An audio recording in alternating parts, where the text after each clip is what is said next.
Whether you're dyeing Easter eggs naturally or using the more artificial kind, it's nice to decorate for Easter. And you can do that outside or inside by getting some containers. Now, if you want to do outside, sometimes your containers might look a little dreary at this point, and so you can jazz them up by doing the same thing that we're going to show you here.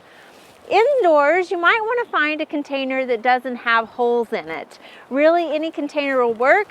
Shallow containers work. You only just need a couple of inches. We have a couple of examples of different containers here. This is a nice glass basket that you can use, but I particularly liked this one that was burlap and chicken wire to kind of keep with the egg theme. I found these at just a local feed store, but you can also find them at a hobby store, or like I said, you might have something laying around your house to use. What we're going to do is create a living grass basket, and we're going to start this by filling it with potting soil. Now you want to make sure that you're using potting soil, not regular topsoil, because potting soil allows for more consistent moisture throughout the rooting zone, and also it's not as heavy. So therefore those roots will be able to grow much easier. Now we've pre-wet our potting soil because sometimes it can be a little hard to get it wet initially. So we're just going to fill up this basket with our potting soil. You want to make sure to leave a couple of inches, or about an inch, so that when we do water it, it doesn't wash the soil out of the container.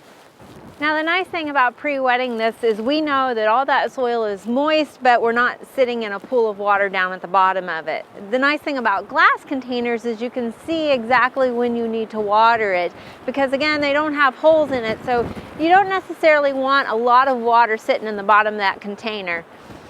What we're going to do next is put our rye seed. This is just regular ryegrass seed that you'll buy.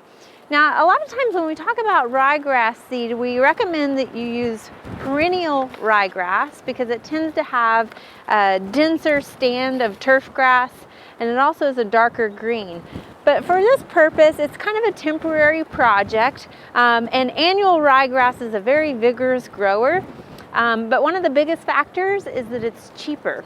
So go ahead and use just annual ryegrass, and we're going to sprinkle that in pretty thick there on the soil surface. Now ryegrass germinates pretty quickly. This will actually grow in just a matter of a few days. You'll start to see it sprout up. We're going to then just kind of pat that grass seed in a little bit. You can't overdo the seed right now because you want a nice stand of grass.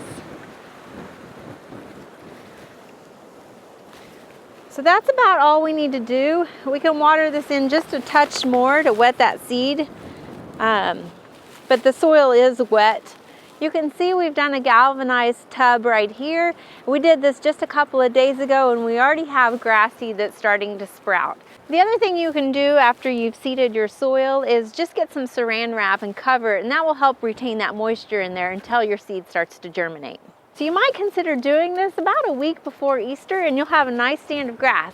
The last thing you need to do is just add that finishing touch of the Easter eggs. We hope you enjoyed this video. It's part of our Oklahoma Gardening YouTube channel. You can also find even more videos on our OK Gardening Classics YouTube channel. And join us on social media for great gardening tips, photos, and discussion.